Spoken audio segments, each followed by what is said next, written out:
Yo, what's going on, snipers, and welcome back to our Near Calendars franchise mode here in NHL 25. So in last episode, we had some pretty big simulation inconsistency. We had a really solid record at the beginning of February because we managed to win actually a lot of games to start off last episode. However, we had a very disastrous month of February, and to start off March, we've also been losing games. So our record has fallen to 33-27-1, and we are currently not in a playoff spot, which is a big concerning considering there's only 21 games left this season. So it's been a bit of a weird year. I don't really know what this team has going wrong for them at the moment, because currently we are like kind of mixed bags and everything. We kind of dropped a little bit in penalty kill percentage. Like, we're still one of the better penalty kill teams in the league, which is nice to see.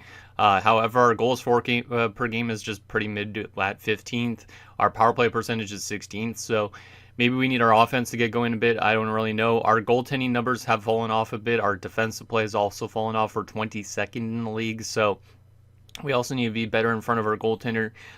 So yeah, there's just a lot of things going wrong at the wrong time for this team. So I'm hoping that we could kind of make this team maybe simulate a little bit better as the season, rest of the season goes on, and maybe make the playoffs. But if we don't make the playoffs, I'm not trying to give up assets that basically makes us a lot weaker. Like, I'm basically going to try and probably make a trade in this episode that basically gives us the same type of player in terms of overall rating, but it has been simulating better, and then hopefully that could push us into the playoffs. Meanwhile, maybe we could recuperate a pick from the player that we're probably going to trade away in this episode. So I'm going to see how that works out. But yeah, I definitely think we need to try and still make it. But obviously, by not giving up a ton of assets is the main thing. Because obviously, we don't want to give up a lot of our future prospects if we're not going to make the playoffs and stuff this year. So it's going to be a bit of a weird episode in terms of that. But yeah, hopefully this team makes it somehow into the postseason. If they don't, obviously, it's not the end of the world. But once again, we were trying to make the playoffs this season.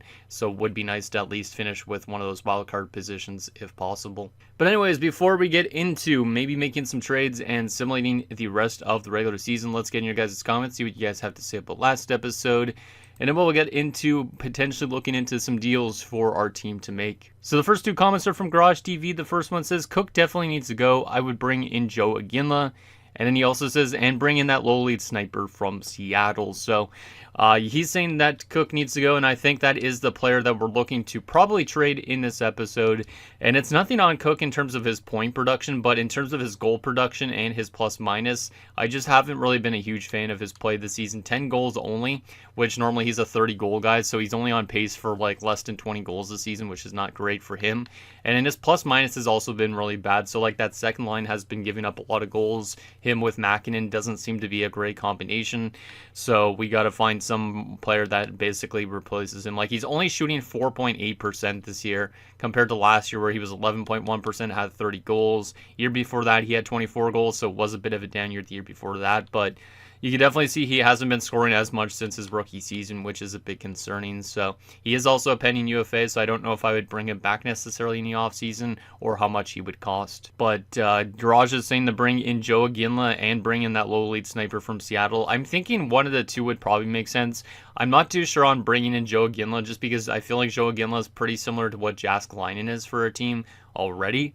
But that low-lead sniper that I briefly looked at from Seattle is somebody that I'm definitely looking into, and we'll definitely take a look at him in a second once we get through the rest of these comments. So the next comment is from HockeyFan3837, who says, how many seasons is he doing it? Just asking. And yeah, normally with these type of franchise modes, I actually try and go all 25 years as much as possible. However, sometimes I do it until basically my throwback rosters are completely finished, which my throwback rosters right now aren't done yet. I still have to do like the 2011, 12, and 2013 draft classes, and then I have to remove like current prospects and stuff like that. But basically, I try and run the series until I do my throwback series, and then my throwback series is one of the series that take up the rest of my time with franchise mode in NHL 25. Like, I try to stick to like only a couple series a year. I don't usually do like what guys like 2BC do, where they have a series run for maybe like 20 episodes and then they flip teams and stuff like that. Like, I'm more of a person that likes going all the way till the end so we can kind of wrap up players' careers and all that type of thing. Next comment is from Michael Dose, who says, Cook is cooked. Need to build up that second/third line and bottom six defensive pairing. So he's saying we need to target our third line and also our bottom six defense/second line. So the second line, obviously, if we find that good replacement for basically for Cook, that should hopefully give us a little bit of an upgrade. We also could move guys up in the lineup if we need to, which is not a huge issue. Yeah, he's saying to basically build up this top six pairing. I don't think this top six pairing is, to be honest, that bad of a thing because these guys are young. I think next season these guys could easily be in the 80s. So even though this defensive core maybe not the strongest on paper, I think it could simulate a lot better if we had a better coach maybe too. Like the chemistry on it isn't great, but literally this is probably one of the youngest defensive cores out there in the NHL, with Pecker and Houghton only being 24 years old, and then everybody else is younger than that. So I'd prefer to keep it like that for now. We do also have some competition coming up eventually, maybe to the NHL at some point. I'm not too sure if we will have huge competition, but we might have some competition coming up to our NHL team in terms of defensive core eventually. So for right now, I think the defensive core is untouchable, but at some point, maybe we need to make some adjustments to make it a bit stronger because maybe it's not simulating the best. The next comment is from Dylan Burrows, who says Michelli might be the play, and that's the guy from Seattle. We'll get to him, like I said, after I get through all the rest of your guys' comments. And then the last and final comment is from Simon Otaku, who says Cook's got to go. Trade him for picks. Assuming it doesn't wreck the chemistry, Timu can move up, and Ciofita deserves a chance on the second line. Lindros could be worth calling up for the fourth line. So he's saying that basically to trade Cook, but to move basically Jaskline into the first line instead, which right now that drops it down to a +1 chemistry. And then he says to get Ciofito into the top six, which is also doable. Ciofito has been really good in his rookie season, so we could potentially do something like that, but I also do want to try and get Michelli first from Seattle, basically for Cook. Technically, we could trade Cook for a third liner, I guess, and move Jaskline in first line, Ciofito second line. But I think for now, we're going to try and move Cook for that Michelli guy in Seattle. And then we're probably going to end up running him as a top line guy and keeping the rest of it the same for now. But aside from that, I don't know if I'm going to call up anybody from the minors yet. There is a lot of guys that are very close to making it to the NHL team. Maybe some of them will be up with the team next season again, like Lindros, for instance, or maybe Leahy and Giordano make a jump, or even Nielikainen. But for right now, I don't really want to affect the AHL team too much, so I'm going to probably just keep it the way it is at the moment for them. So without further ado, let's get to making some trades. So I think we're only going to make the one trade. I don't think we're going to bring in Joe Ginla like Garage was mentioning at first, but let's take a look at how Joe Ginla has been doing as a member of the Blackhawks this season. Let's see. I know he's got a couple years left out. He's got the 1 year, and then he becomes an RFA. How much better is he simulating? Oh, okay. He's actually simulating quite good compared to Cook. He is a lower overall, that's the thing, but I don't really have anywhere where I would slot a guy like this in, because if you think of an 82 third line scoring forward, you're looking at Ciofito's in that spot. I don't want to move Ciofito down to the fourth line and then have basically Ginla and him in the top six. Now, Ginla's having a career year at this point.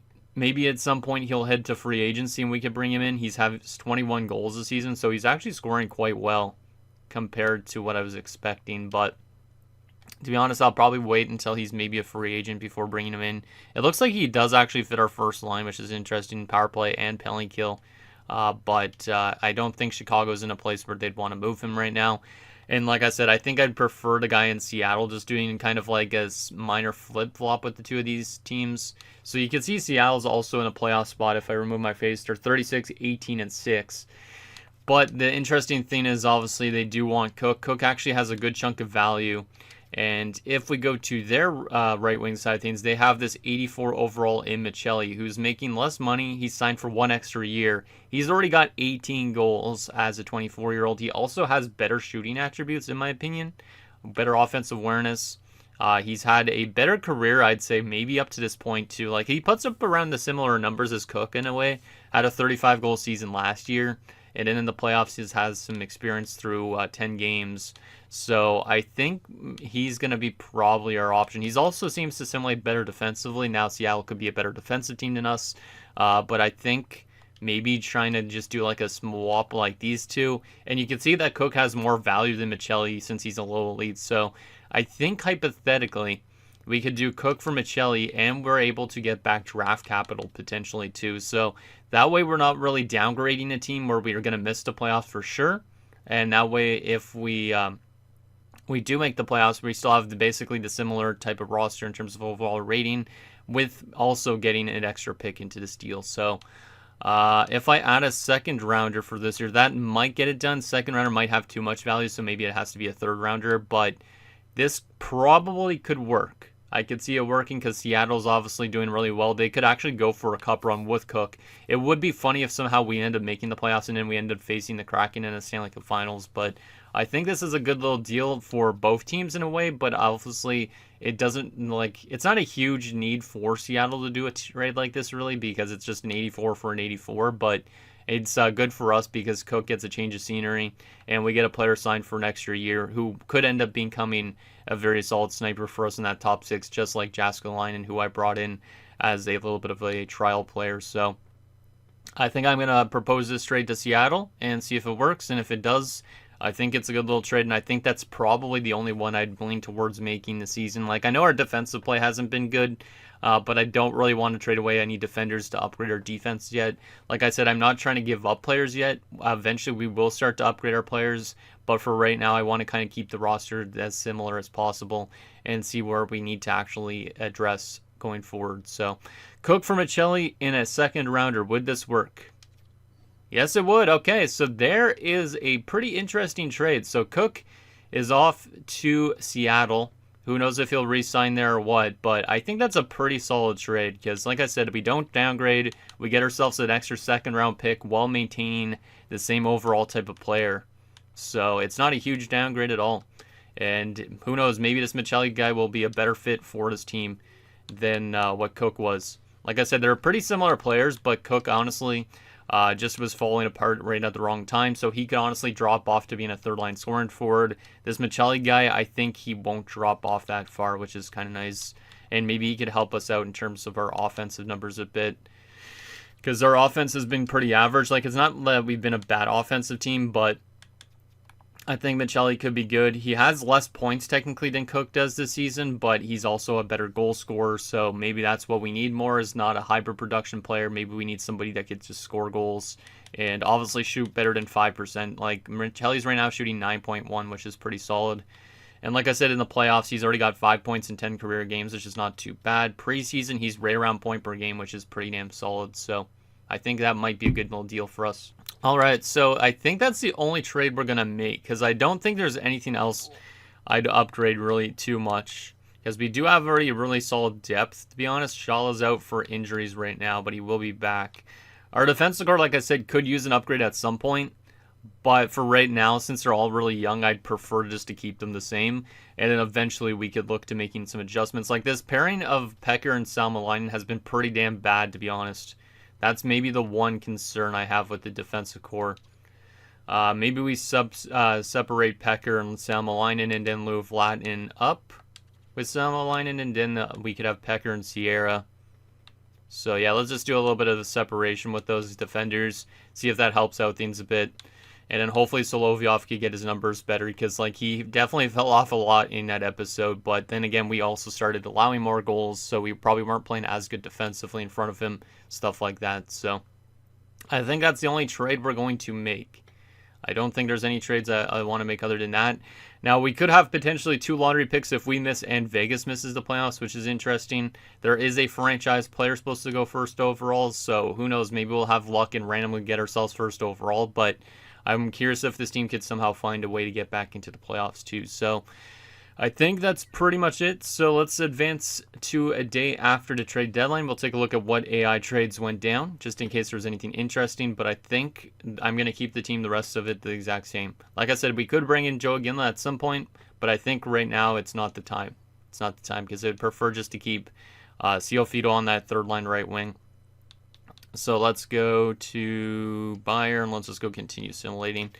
But we did lose to Vegas in overtime, so it's not great that we lost in overtime. It is a point, and it does give Vegas 2 points and gives us 1 point. So that's kind of one of the worst case scenarios in terms of obviously the draft lottery, because we don't really want Vegas to make the playoffs this year either, if possible. All right, so we're on 68 points. What is the wild card on again? Just out of curiosity, 70 points. Okay. So we got to be starting to win games here. We have a lot of games against Eastern Conference opponents, so our fate is basically in our hands if we're going to be a playoff team or not this season. So it will be interesting to see if this team can maybe get back to winning like they were in January, or if they're going to fall off still more. But one thing I want to do, take a look at is those trades at the deadline, like I mentioned. So let's see if there was any crazy trades that I recognize anybody from. William Nylander's on his way to Edmonton, it looks like. I didn't even realize he was in Washington, to be honest. I'm pretty sure that's William Nylander, unless it's just a generated Nylander. Probably not, though. Easton Cowan on his way to Detroit. Anything else? Jonathan Berggren on his way to Montreal. Let's see. Ryan McLeod, Leon Bichelle, and Caden Bankier to San Jose. Kalen Addison to Edmonton with Artem Grushnikov. Mark Hastelik to Dallas. Okay. Philip Tomasino to Vegas. A lot of generated players here. Philip Kral, I see, I think.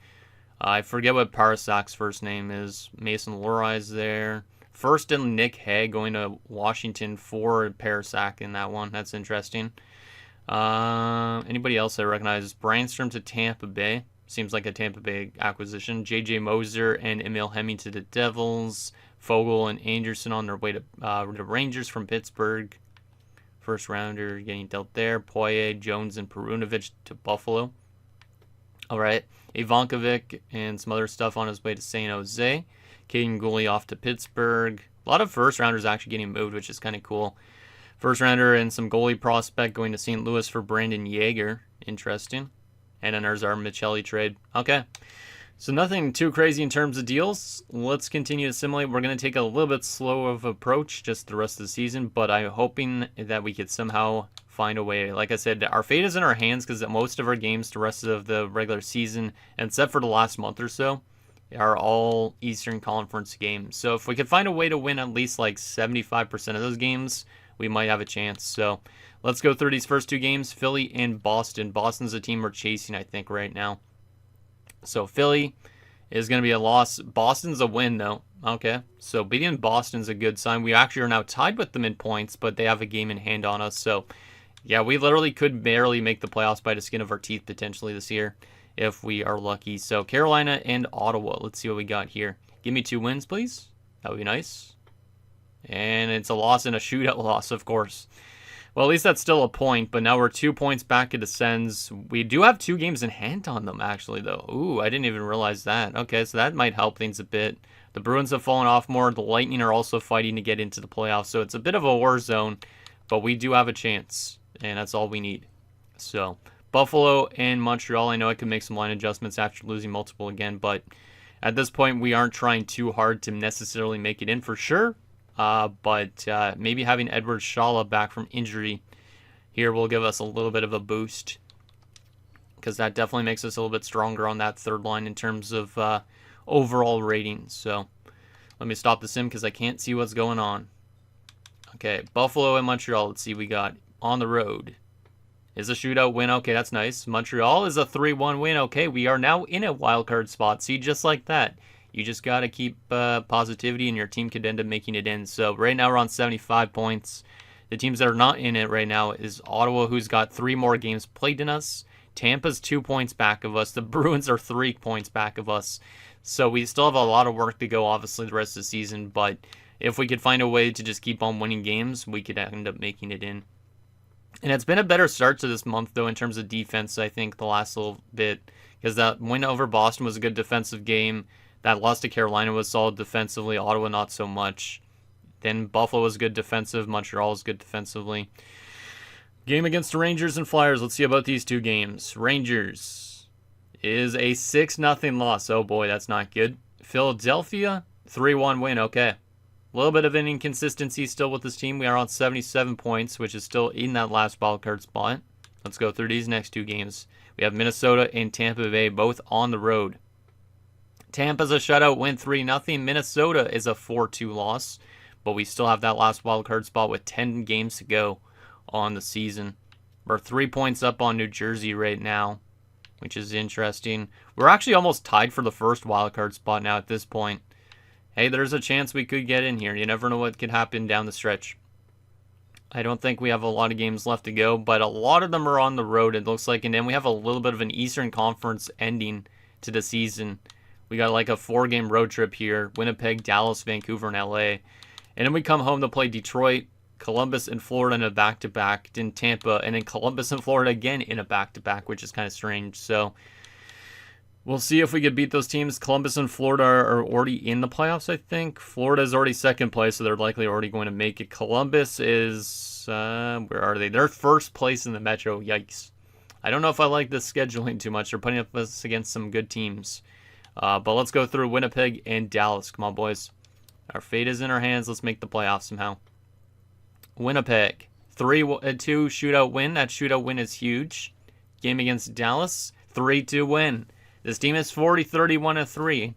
There is a chance we might actually find a way in the playoffs somehow. We do still have a lot of games to go, 8 games left, but we're 3 points up on the Devils, which is nice. We're only 1 point up on the Sens still with a game in hand on them, so that's still quite tight. The Lightning are still not too far off of us as well. They're only 2 points back, and we have a game in hand, so we got to find ways to continue winning these games down the stretch, or else we could fall out of it on the last day of the season, or we could somehow make it. All right, let's go through 3 games at a time now. Vancouver, LA, and Detroit. Can we win at least 2 of these 3 games to help our playoff chances? Come on, boys. Vancouver, on the road, is going to be a 6-4 loss. Not good. LA is an 8-3 loss. Oh, my goodness. Okay, now we're out of the playoffs probably, right? Yeah, 4-1 loss. We have fallen back outside of the playoff mix again. 83 points in 77 games. Tampa's in it with 85 points in 77 games. So this is literally coming down to the wire. We need to find ways to win, and we do play Tampa coming up. That's a huge game in terms of the playoff spots. But we got to hope that they lose some games coming up or something like that. Looks like they're on to 78 games, so now they've played more games than us. And they're 4 points up on us, so they did win again. I feel like Tampa might take that last spot, and we might barely miss because of that. Unless we find a way to win like 4 of these last 5 games, we might have just missed because of this little skid that we're on right now. Anyways, Columbus and Florida, if we lose either of these games, I think we probably end up missing the playoffs. So, Columbus is a OT loss. That's pretty bad to lose in overtime. Latinen's been injured. Let me just go replace player. Florida's also a loss. We do get 2 points, but not 4. And Tampa's on 89 points. We're on 85. We played the same amount of games. Yeah, I think at this rate, we're not going to make it. 3 games to go. We need a total of... We need to win every single game, basically, I think, if we want to make it. This game coming up against Tampa is absolutely massive. If we lose this game, I think they clinch. I think they clinch if they beat us. Let me just double check. The Maple Leafs haven't clinched yet either, though, which is interesting. Boston's also 1 point up on us with 1 more game played, though. This is a crazy game. Let's just go through it quickly. I would go intervene and just see who scored goals in this game, but at this point, let's just go through it. Boom. Tampa is a 4-2 win. Okay, so we do beat a team we're chasing for that last playoffs, but that's actually pretty damn massive. 87 points in 80 games. Vegas is almost close to making the playoffs as well with 1 game to go. That's not good. But we're on 87 points. Tampa's on 89 and 80. We're on 87 and 80. If we could find a way, if Tampa finds a way to lose another game, we have a chance here. So, Columbus and Florida, last time we played these 2 teams, we lost to both of them in extra frame. We need to have wins here, boys. Columbus is a 1-0 loss in regulation. I think that means we've missed the playoffs for sure at this rate. Nope, not yet, actually. Not yet. Tampa has not clinched yet. Boston is actually, maybe we did get eliminated. I don't know. Mathematically, we might be eliminated here. But let's see. Last game of the season, maybe to get into the playoffs, maybe not. Florida is a 3-2 shootout win. We do not make the playoffs. We literally finished 2 points back of a playoff spot as Tampa won their last game of the season. Boston also misses by 1 point. Wow, that was a heartbreaker. But like I said, I honestly had no idea if this team was going to be a playoff team or not. We just barely missed. If we had a better month of February at any stretch, like we didn't lose 7+ games, we could have been a playoff team this year, but we barely miss. But that's actually not that bad when you think about it. It does hurt our lottery odds, but that does show that this team is close to being the playoff team, even though they've had some really major hiccups as the season went on. But if we go to let's go to the Eastern Conference here. If we look at the playoff spots, you can see Tampa with that 91 points got that last wild card. There's Boston with 90 points, and then there's us with 89. Pretty damn close. Pretty damn close. We also had more ROW than Boston, so hypothetically, if Tampa lost that last game, I think we could have gotten into the playoffs if Tampa would have lost that last game. I think. I'm not 100% sure with that, but we are very, very close. Anyways, aside from that, let's take a look at where we finished in terms of the entire league, in terms of stats and all that. So in terms of the actual season, we know we were close to the playoffs. We finished 19th best in the entire league, so pretty mid. Not too bad, not too good either. Goals for per game.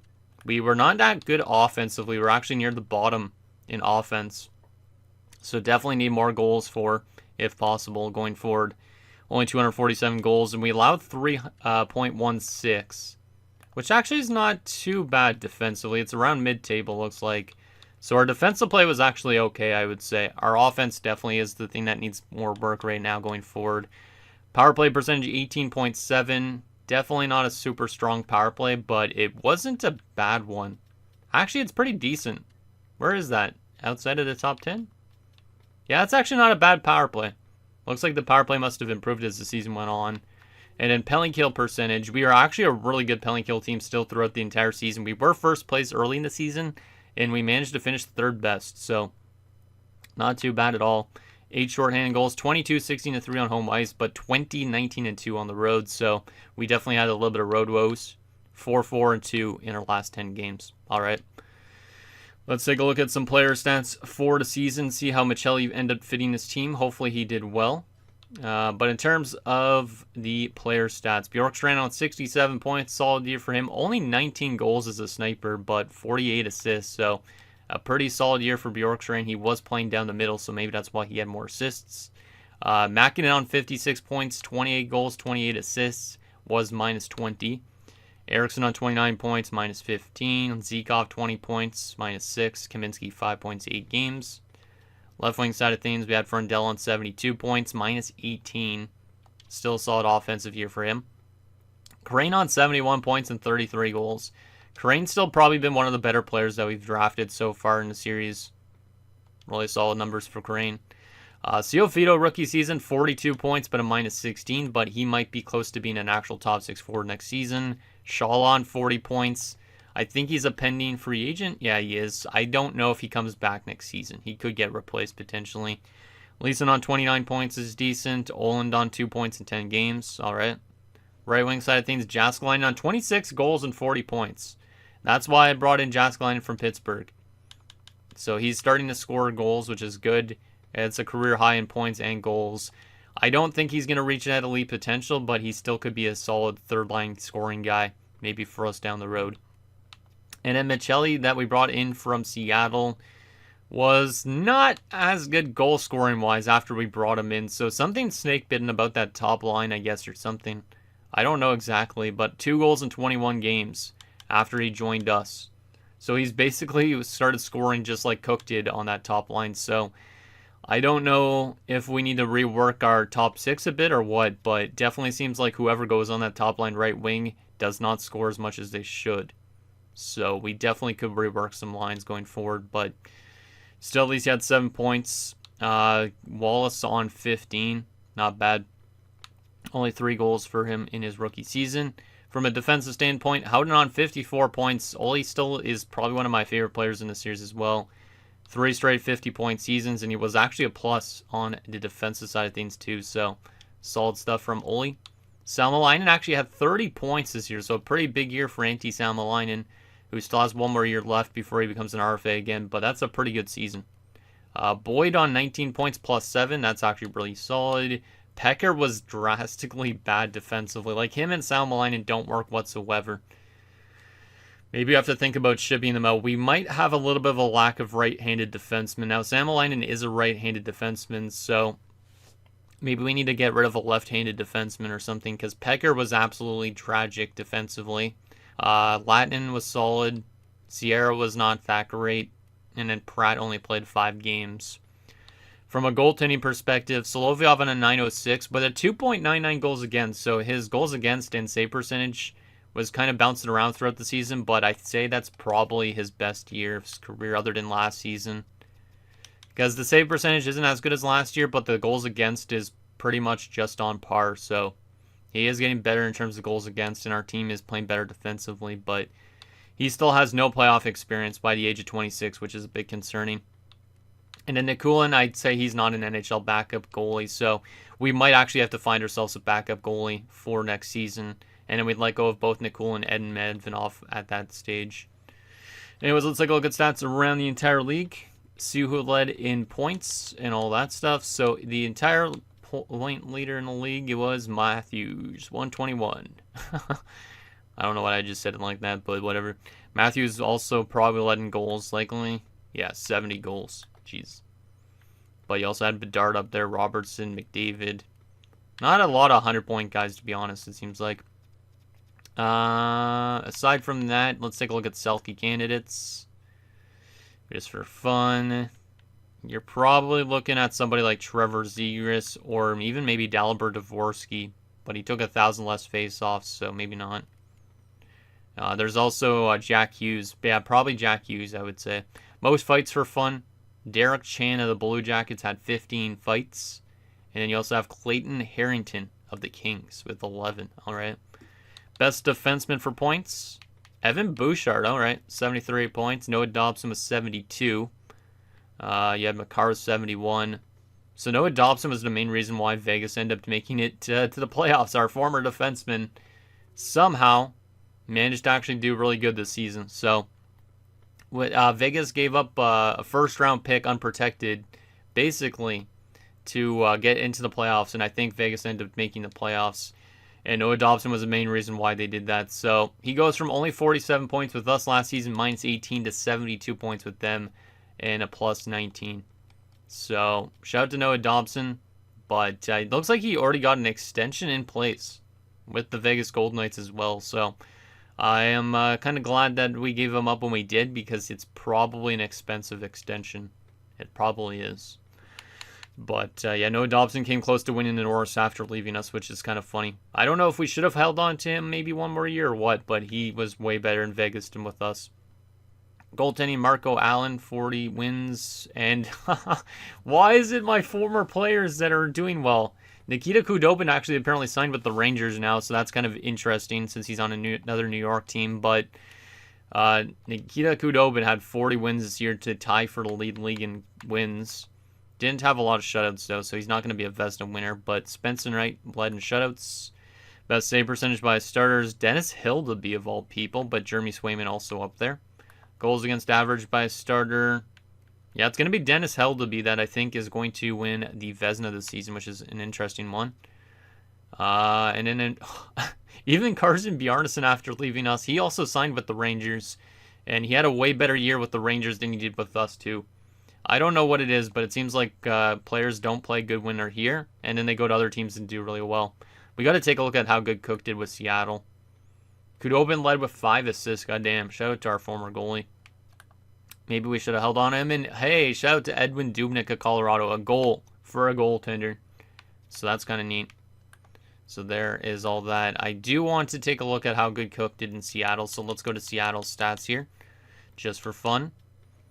So Cook ended up finishing off with a really good season near the end.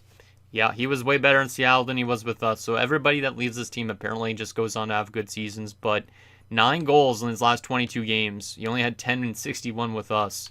20 points in those 22 games. Maybe we should have just held on to Cook the rest of the season. I honestly don't even know. Very, very strange. All right. So there is all of that. Did our AHL team end up making the playoffs out of curiosity? Probably not. They're 33, 28, and 8. Let me actually take a look at where they are in the standings. Out of curiosity. No, looks like they are not going to be a playoff team this year, unfortunately. Let me just briefly look through their stats here. Just to see. So Leahy had 57. Lindros had 66 to lead the team. Giordano on 55. Yeah, it looks like the plus minus was definitely an issue on some players, which is not really a surprise. And then from a goaltending perspective, Smith's only on 18 wins. Hainsey had 15 wins. Hainsey's still 70. Smith's is a 73. Okay. All right, so there is all that. Now the question is, who is going to win the Stanley Cup in 2034? And we'll wrap up the season, take a look at the draft class, that type of thing. But unfortunate that we just barely missed the playoffs, but it was a solid run near the end. We made it at least a little bit close, but it definitely hurt our lottery odds. Vegas actually missed the playoffs too. I just realized, damn. So even with Noah Dobson playing that good, they ended up missing the playoffs. It was probably by only like a point or so. So we have 2 chances at the top pick. They're probably not good odds though still, because Vegas was very close to a playoff spot, I think. Let me see. Yeah, they were tied in points basically with the last team that made the playoffs. They just had less ROW. So Vegas was pretty similar to us in terms of how they played this season. So this is going to be interesting to see if we could somehow win a draft lottery with pretty much the worst odds possible. But we have 2 chances at it, so we'll find that out after who wins the Stanley Cup, obviously, and all that. But who's going to be the Stanley Cup champion in 2034? And why is it going to have one of our former players on it? Because I feel like it is going to. Like, watch Cook or Khudobin or somebody like that's going to go on to win the Stanley Cup in 2034. And we're going to be like, damn, why did we do that? But who is it going to be? Who is it going to be? But I think we could be a playoff team next year just because we just barely missed this year. I think, obviously, if we rework a few things, I think we could definitely be a playoff team soon. But definitely still a lot of work to do, I think, in terms of playoff simulation and all that. So, the Stanley Cup champions. I knew it was going to be a former player. The New York Rangers have won the Stanley Cup, which means Khudobin is a Stanley Cup champion after he left us, of course. I don't know if there's anybody else on the Rangers, but our New York rivals win the Stanley Cup. Let's take a look at their roster just for fun. But I think it's because of that franchise guy, Guerin, that they recently drafted that has helped them out so much. But, wow. So, Guerin, Lafreniere, Kakko, Barrett Hayton's there. Some solid players, nonetheless. Yeah, they have some good guys. Defensively, Adam Fox still is there. Sandin Pellikka.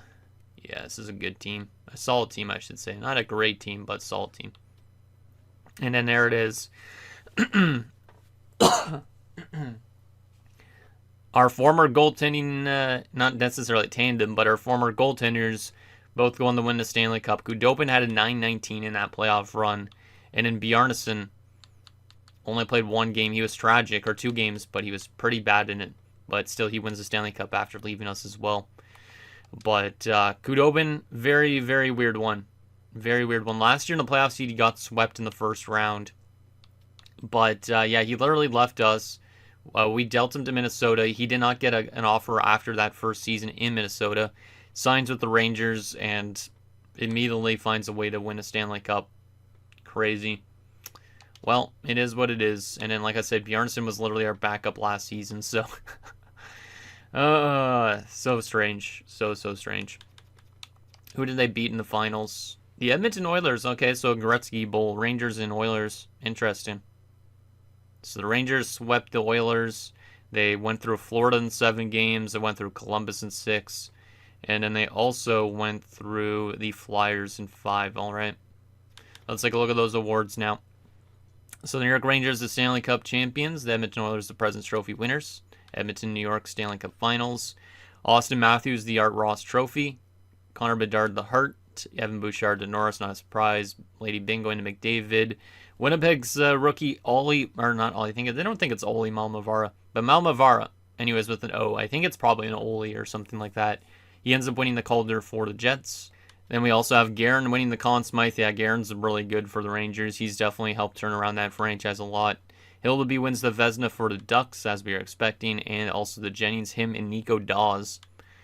Nabokov wins the Masterton for Calgary. Nashville's head coach is going to win to Jack Adams, Connor Bedard to Selke, the Lindsay, and an Austin Matthews, the Richard.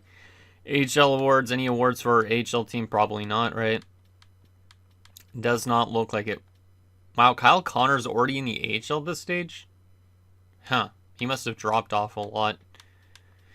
Alright, so there is all that for 2034. Now that we've seen the cup winner and all that, we have literally 2 chances at the first overall pick. I doubt we're going to get it because we have probably like less than a 5% chance, but let's see if we could somehow win this draft lottery this season. Because if we do, there's a franchise player going first overall. And no, we do not.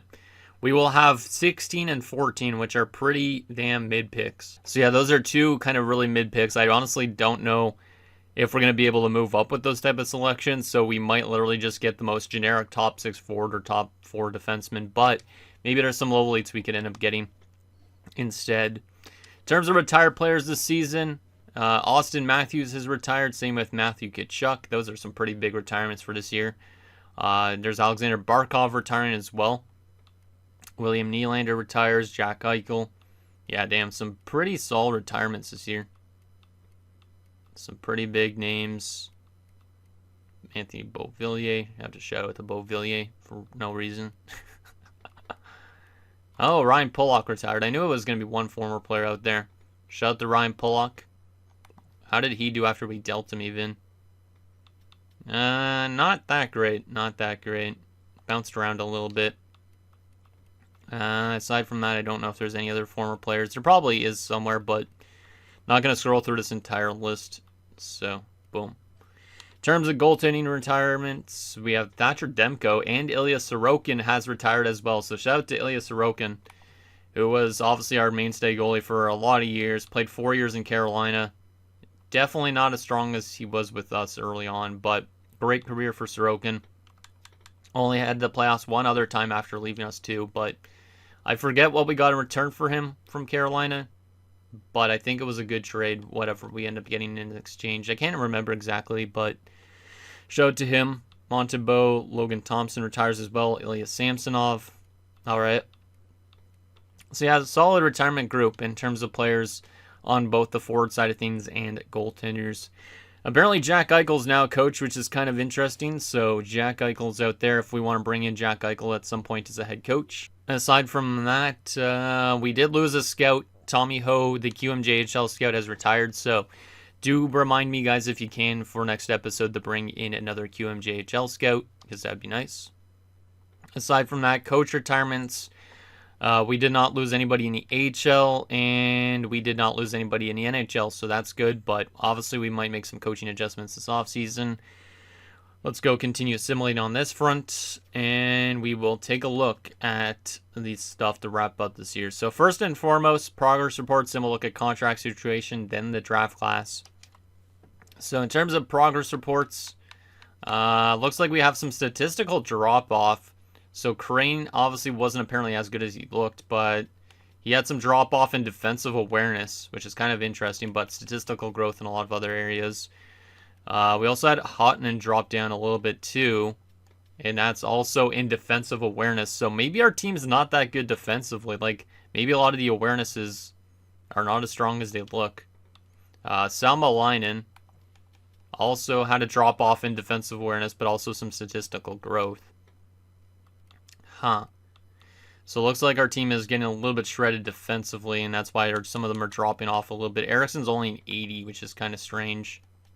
He's got a lot of natural growth, but his defensive awareness also dropped off. So I think our defensive awareness rating is probably not that good based on that. Like, everybody's dropping off in defensive awareness, even Frondell. So after a bad season like that, I wonder if the game actually just makes it target defensive awareness or something. Michelli's not dropping off in that because he was on a different team to start the year. Boyd's probably dropped off on defensive awareness. Yeah, he did, even though his plus-minus was good. So I'm kind of confused on why those are dropping off. Kind of strange. Anyways, in the system, let's see what we got in terms of player growth here. So Hainsey's up by 15 points. Smits didn't grow at all. Kind of strange. Defensively, Kasivi's up to a 71 and 19. That's pretty good for a medium 4. Walter's growing. Osgood's growing as well. Proud's growing a little bit. Latin's only a 77 apparently, even though he was in the lineup last season. I think our team's definitely struggling because we have a lot of statistical growth on our team and we're not actually able to tell how good our players are. So that's my guess and why we're actually not simulating the best. In terms of forwards, let's see what we got here. Ulanov up to a 54. Nielakainen's a 78. As is a fourth liner. That's nice. Alright, so we might have some guys jumping up next year. So that's cool to see. Left wing side of things, legs up to a 76. Barea 71, a 21. Centers, Prince up to a 72, a 22. Like, he's still only a 77, but he is getting natural growth, especially in his face-off department and his deking and stuff. His offensive awareness still has not gone up at all. So I need to give him some off-season focus on offensive awareness because that's a bit worrisome. Because this guy started as a high overall and now he hasn't really done as much as I was expecting. He's already 20 at this point. So we might need some more better coaches down there in the minors to help with growth. But Giordano is up to a 79 to 21. So Giordano is definitely jumping to the NHL next year. There is a chance he could replace Zykov next season. But his face-offs aren't the best. So maybe we use him as a left winger on that fourth line instead. And then Leeson goes up to the third line or something like that. And then Shala leaves the team. I'm not too sure exactly, but we are going to have to make some adjustments next season for sure. All right, aside from that, let's take a look at the contract situation. Who's up for renewal this offseason?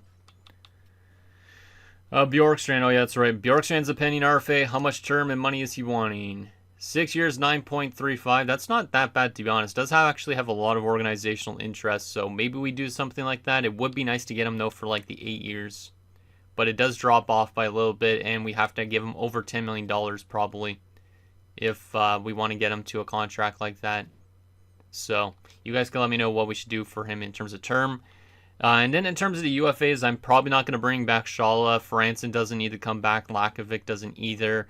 Zykov could come back as a fourth-line center. He has good face-offs. So that's one reason why I'd bring him back. But he doesn't have to come back. We have Olin and Kaminsky who are RFAs. Those guys will be cheap. Pratt's a UFA, but he could come back as a depth option potentially.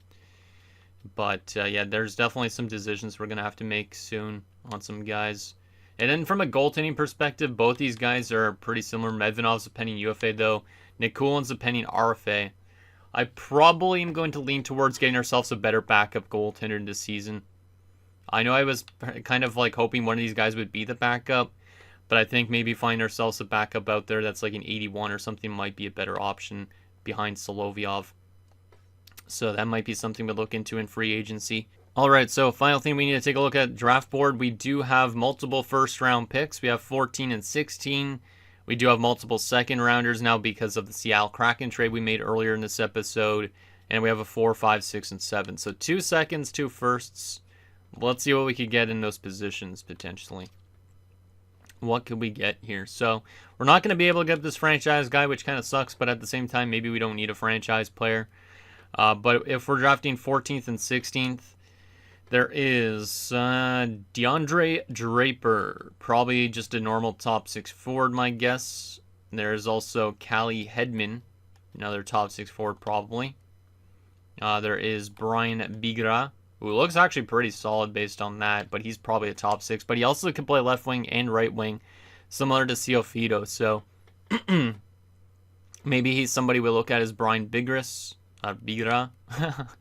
There's also Jan Sagat, who looks not bad. What about you? Cole Ashton. Looks okay. 2 years out, maybe. Schoenmakers, alright. I know there was a low leak that I pinned in the last episode, I think, that looked decent. I'll take a look and see if I could find him. Because if he's supposed to go earlier, we could always try and move up for him. Oh, yeah, it was Schaefer. Yeah, he's supposed to go 24th. So, yeah, I think what we're going to do is we're going to try and grab Schaefer for sure in this draft class. He's a lowly two-way defenseman, and his attributes friggin' awesome. So he would jump to our defensive core next season and give us even more solidity on that defensive side of things. He's only 17 as well. So, yeah, we're definitely drafting Schaefer with one of those two selections. Not that we need defense that badly, but I would prefer to bring in another. Now, that doesn't suck that he's not a right D-man, because if he was a right D-man, that's exactly what we need. But maybe we drafted two of these guys, Schaefer and Bigris. Those are maybe my options right now. In terms of other players with good potential out there, let's see if there's any other low elites maybe. Oh, there's a gem here. Offensive defenseman that is a right-handed shot in Ola Carlson. He could be a low elite since he's listed as a gem. I'm going to pin him in case. I'm not too sure if he's somebody I'd draft, but we do have multiple second rounders, so we could potentially move up to get him if we want. Since he's a gem, he's got to be decent, right? In terms of low elites, though, that we did not pin yet, there is a couple of them. So there is Henyo Imanen, who's supposed to go second round. Early second round. I don't know if I'd be able to get him, to be honest. There's also Savage, Wade Savage, who is a guaranteed low elite, 2 years out only. So those guys are kind of intriguing as well. And then you also have Korolyuk, who's listed as a gem as well. So we'll pin him in case. There might be a lot of low elites in this draft in terms of late round steals. Even Kolsnik might be one. And same with this Cameron Rudder guy, who's a right D-man and an enforcer. Interesting. So we do have some options potentially at this year's draft, which is good. Let me actually go to defense for a second. I want to see what the highest projected right defenseman is this year. Okay, so there's one literally supposed to go in the top 5, one in the top 10. Because technically, if we do want more right-handed defensemen, we could move up. But I do really like the looks of Schaefer, even though he's left D-man, just because he's low elite and he's NHL ready at 17. So I think he's got to be our selection. But we could try and go for another defenseman if we want to instead of that Bigrad guy. But I don't know if it'll be worth it, to be honest. So there's that. And that's going to do it, guys, for this episode of our New York Islanders franchise mode. So in next episode, we will take it to the draft and re-sign stage. We'll try and maintain our roster. We'll probably make some adjustments in terms of trades and all that. If you guys think there's players that we should move away from and try and find somebody else for, we could definitely upgrade our team a little bit. But also, hopefully with this draft, hopefully that low elite could kind of just step into our defensive core right away. And then maybe we don't need to rush guys like Latin into the lineup and stuff next season. Maybe we put them back in the AHL for a year. But it gives us a little bit more depth on the defensive side of things, which is obviously not really a huge problem. So think down below, and I'll see you guys next time.